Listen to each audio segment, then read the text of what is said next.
Hello, I'm Dr. Gloria Horsley. And I'm her daughter, Dr. Heidi Horsley. Heidi and I want to welcome you to Open to Hope Conversations, the podcast. We believe that the greatest gift you can give yourself after a loss is hope, using this moment to connect with others who have not only survived but thrived. So let's get started.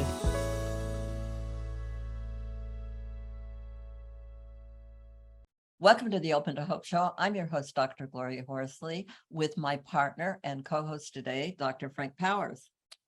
Thank you. Well, Frank, thanks so much for being on the show today. My pleasure. We're going to have a great guest and a great discussion because we're going to be talking about expectations of spouses after a loss. And there are a lot of them. We're going to find out from this great book. We're going to be interviewing Jill Johnson. Hi, Jill. Hi, how are you? Good. She's an MSW and a licensed social worker, and she is co-founded the Central Counseling Service in Riverside, California. And she has written a wonderful book called The Rebellious Widow, A Practical Guide to Love and Loss. And Frank, unfortunately, Jill has, I've lost one partner, Bill, in less than a couple of years. You've been divorced, but she has been widowed twice. Yeah, I know. A lot of experience. And I'm married to the funeral director who took care of both of my previous wives. Wow. Yeah. Frank and I are also writing a book a bit different than yours. And I hope our book is as humorous as yours, Yes. because I have no doubt. you did a great job with it. Well, thank you. I wanted it to be something that was really good for anybody, for any And loss. I know you met my daughter, Rebecca, at ADAC, the Association Yes. of Death Educators. And she was just so impressed with you and brought the book. And she's like, Mom, you've got to read this book. It's for you, because I had been recently widowed at that time. And I had dated really early on, probably after 5 months, to someone I met online in a grief group because of COVID. Wow. Let's talk about some of the things that comes up with that. You broke all the widow rules, every last one of them. Isn't that wonderful? Good for you. So did I. She followed your book and she hasn't Right? read it yet. To the number. I don't know why, but you say people need to do it their way, right? Right. It's Yeah. up to you. It is your loss. And particularly if there's been an ongoing illness, we know that most folks who lose an intimate partner after a long illness, they've done their grief in the anticipatory piece. They've done all, that's where Kubla-Ross's stages belong, not in a linear fashion, but they belong over Right. there. Yeah. After a loss, if you've done all the anticipatory grief, that funeral, memorial service, whatever it is, even during COVID, is a lot of, okay, I've reached the last hurdle. Now I need to figure out where I'm going in my world. And unfortunately, those of us around us who have not been the one who shared the bed with that partner for all those years and during the dying process, they're not where we are. And so they try to apply all those rules to us because it makes them uncomfortable and they don't like what we are doing. But folks need to understand one loss is 25 different losses for 25 people. Yes. Yeah. Yes. And I think 25 most links. People don't understand that, and the Right. perspective that you have and they have are different. Mhm. I was married for 60 years. And but my husband, as you said, over the last probably 7 years had been declining in health and having surgeries. And he finally died of a staph infection, but his body was pretty much done by the time he died. And sweetly enough, when he was in his last stages, he said to me, "You will be with somebody again." And I said, "Oh, no, I won't. No, I won't. No, I won't." He said, "Oh, yes, you will." And, And he was right. he was And right. he'd be happy for you, Yeah. Yes, I because think a he would partner be. who says those things would be happy for us on the other side. I play golf, and so I belong to a golf club. And I knew that people were talking about me behind my back, but nobody said anything to me out front. Really? Nobody? My kids. Oh, Okay. yes, they were the only brave ones. Yeah, no, I had That lots is of not it. people. There was a lot of chat, and then there were a lot of people who vote with their feet. Out Yes. they go. A lot of raised eyebrows. Talk about some of the rules for, Yes. for widows. Please. Oh, the grief rules, then the widow rules, and they're interchangeable, other than widows have a special rule which says you will not remarry. caveat, unless your family wants you to remarry, in which case you're supposed to remarry. But most families don't say that because the grief rules are, they're these things that make everyone else comfortable with your grief, Right. right? That's right. And then they apply to new partners because new partners have to follow the rules and make everyone comfortable about the fact that they're the new partner, even though the family and the friends may not want you there. And so it's this crazy, like I've got whiplash thing that goes on. But it's basically, you can't smile too much because then we think you don't miss them enough, but don't not smile because then you make us feel sad and then we're uncomfortable. You know, don't talk about them because it makes us feel weird, but do talk about them because otherwise we think you forgot them. Right? Don't make any changes for a year unless we think Oh, you you're should so make right. changes, right? I have a dear friend who's a hospice nurse. She was a hospice nursing supervisor when I knew her. She's a dear friend, best friend of my second wife, Casper. She came home from her husband's funeral, and a friend had left the funeral earlier, come in and taken all of his clothes out and donated them to Goodwill while she was at the reception. Oh my Because God. they felt like it was important for her to not come home to those clothes there to remind her that her husband died. Oh my Wow. gosh. Wow. Like, That is seriously? depressing. Right? You don't think when she goes to bed at night and he's not there, she's not going to remember that he's dead? Seriously? Exactly. Right. Right, right. And then, of course, for widows, you do not date. And if you do date, go at least 30 miles from home so that nobody will know you. And don't let them park their car in your driveway. Oh, no, no. And I lived on a cul-de-sac with 10 houses. Hiding a car is impossible. It was funny. I with the partner I was with, he played golf, and that was really our major interest. And his wife had died 2 days after Phil, so we were just in a grief silo. I mean, you know, we were in Yeah. the strange golfing grief silo together. So it was funny. So you know, but my club let him be a member because he was my partner. This is after 5 months, so it was very, very strange situation. But the other thing is, you can be with another partner after how many, you know, a year and a half with Mhm. one partner for a while, and then come up with another partner. If you think that isn't shocking, Oh, I do know. yeah, talk I about did the that. shock of that. Yeah, because when Linda, my first wife was dying, and we'd been together 23 years when she died. But while Linda was dying, I mean, she was a nurse and she bonded to Casper. They were best friends when she died. Because when you're sick, she had pulmonary fibrosis and then heart failure. Wow. Your world gets smaller, right? I'm sure your husband experienced that too, right? People don't want to Sure. come around as much, they're uncomfortable, and they can't go out as much because they're too tired and they Right. need oxygen and, you know, all of those things. And so she and Casper became buddies. And I didn't know it. I was at work. But before Linda died, she started telling everybody under the sun, Jill and Casper have to get married. And we both said, no, stop it. I'm married to you. Right. She's your nurse. We're friends, but no, Right. right? But it worked out. And it worked out really fast because I was really tired. And so we went for coffee a couple times, and then Casper sent me this text message that I'll never forget that said, "How long has it been since you had really strong arms around you to hold you up for once?" Mm, And I went, "Oh, somebody gets it. yeah. Somebody gets me." And so we broke all the rules. We were completely scandalous, but I put her number in my phone under a fake Good name, for you. and we met 30 miles away. Right. And we didn't tell anybody for a while, and then folks figured it out.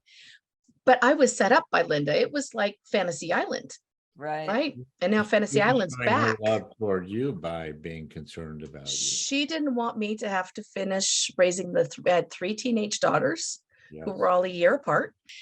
And she knew that I had my hands full, and she knew that I had missed, you know, she had had breast cancer, and we'd gone through a year of treatment for that. And then 5 years of pulmonary fibrosis. It was a lot. That's it. And then when Casper developed Lewy body dementia, the world got even smaller. Wow. Wow. Right. But one of the people watching what was going on with us, because I wrote a blog, because, you know, when someone is sick, you don't have time or energy for people. You don't want to return phone calls. And I was a social worker, for God's sakes. I didn't have energy at the end of the day to talk to people. Sure. Right. I didn't want to talk to my kids. I just wanted quiet. And so I wrote a blog, and if you wanted to know, you could know. And if you didn't want to know, that was on you. Right. But one of the people reading the blog was Stacy, the funeral director who had taken care of Linda and met with Linda. She came over and met with Casper and me to make her arrangements. And then she just stuck. And so now I'm married to her. You are not supposed to get married, and you are supposed to get married. I happen to, be a member of a church to be not named that I live with Frank. We are not married, and I could be excommunicated.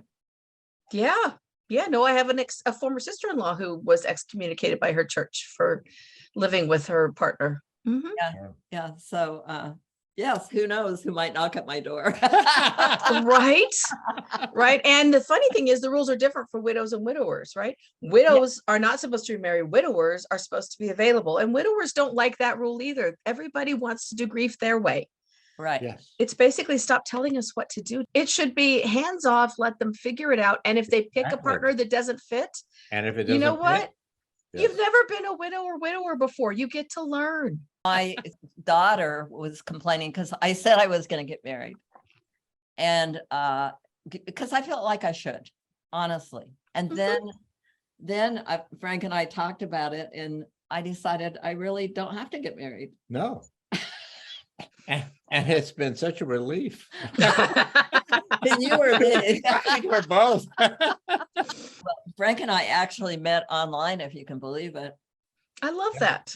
I was going to write a widow book. I decided that I had to put a chapter on online dating, and I met Frank. My number one concern, and this is weird, when I joined this grief group, I got an individual counselor, and basically I was concerned that I wasn't sad enough. If you are the intimate partner and you have walked through particularly a long loss, Mhm. you are tired. You are actually Exhausted. bone exhausted, right? Mhm. Like when I know someone's dying in my family, I go out and buy a new chair to sit by the hospital bed so it's tall That's enough so very my thoughtful. shoulder doesn't hurt, right? There's body mechanics to someone dying, and nobody tells us that.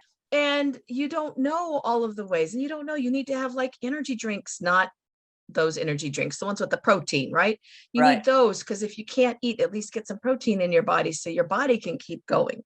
You And need support in so many ways. you need to stretch, you need your shoulders rubbed, you need to go to the doctor after they die to make sure you haven't hurt yourself and that you catch up on all the health stuff you didn't do while they were sick and you were busy being a caregiver. Caretakers tend to have a lot of issues just because of the stress it takes to. They tend to die. Yes. Yeah, no, I had a stroke 4 months after Casper's death. Oh my okay. gosh. I had a That's uncommon vertebrobasilar for stroke. one. There's a lot of things that happen after a loss, and you have to be able to take care of yourself. So a griever who's just had a loss, first we need boundaries, because otherwise everyone's going to apply those stages, and people will come in and see me as a therapist. And the first thing they say is, I think I'm going crazy. The biggest thing you need is boundaries, because especially for women, not so much men. Men are supposed to be these powers of strength. Women are supposed to be strong, which is a stupid word, by the way, but they're also supposed to have other people make decisions for them. And the minute you give up your decision making, you give up your grief process, because other people now assume they're in charge of it. Mhm. Yes. Mhm. They take over planning the funeral. They take over how you're going to do things. They come and clean out the closet after the funeral. They do all the things. How do you keep ownership of your loss? First, if you know loss is coming, you plan for it. Good. We have lots of ability to make plans. Linda wrote her own obituary. Casper wrote it with me. You plan with your partner what's going to happen for them afterward. And please, if you're dying, don't tell your partner not to marry, not to kiss, don't do that. They're human. Yeah. And actually, sexuality is part of the grief process. If you think about it, lots of kids who lose a parent go home with their partner and they have quite a night of it because they're re-engaging with life again. Exactly. It's an And so- affirmation of being alive. It's absolutely natural. And we don't talk about sexuality any more than we talk about grief. So we don't talk about any of it. So you need those boundaries so that whoever is doing the grieving gets to do things their way. And if you are the child, the grandchild, the best friend, you got to understand you had a different loss. Mhm. Oh, I think that is so important, because loss of a spouse is not a biological loss. Mm-mm. For these other people, this is a biological loss. Mhm. And, it's different. I mean, It losing is. a dad is, parent and- parent is Mhm. different, and, But if you're an adult child, you don't anticipate waking up to your adult parent every morning. You don't anticipate seeing them every day for the most part. You don't have those anticipations. It is the partner who wakes up every morning and their partner has died all over again because the pillow's empty. and they're the ones who spend the evening alone Right. or with Right. the dog they just got. And always get the dog, but adopt a senior dog because they need homes too. That's just me. Okay, so give us your last strongest piece of advice for us if we recently lost a spouse. Keep your boundaries, let yourself smile, let yourself laugh, go outside, enjoy the sunshine. It keeps you healthy. Good. And your health is what's going to carry you through. I Good. love it. Thank Well, you. Tell us where we can find you online, and you've written, how many books have you written? I have 5 out now. I've got 3 Okay, children's okay. books, This which one's are really about the good. loss of a pet, really the good. anticipatory grief of someone dying, and after someone dies, and they're written with real words because I'm a social worker. And Yeah. Frank, since you're a social worker, you know what I'm talking about. You're And real. they have help for grown-ups in the back because grown-ups don't know what to say about death and dying. And then there's a guided grief workbook that can be used with the therapist or by yourself, which also uses real words and is very solution focused because that's who I am. You can find everything at jilljohnsonyoung.com. You can find The Rebellious Widow, including the first chapter and a downloadable free medical notebook and some worksheets for working on grief at therebelliouswidow.com. You can find me on Fridays at the Friday Grief Chat on Facebook. And you can find me on Instagram and all the other things because I'm just all over social media. Oh, well, thank you so much for being on this show today, Jill. And Linda and Casper and now Stacy, what wonderful people in your life. And I know they're all with you and cheering you on. They absolutely are. And I appreciate each and every one of them, and individually and together. And thanks everybody for joining on this show today. And Frank and I want to remind you, if you've lost hope, please lean on ours until you find your own, and God bless. I'm Dr. Heidi Horsley. You have been listening to Open to Hope, the podcast. You can follow Open to Hope on Facebook, Instagram, and Twitter.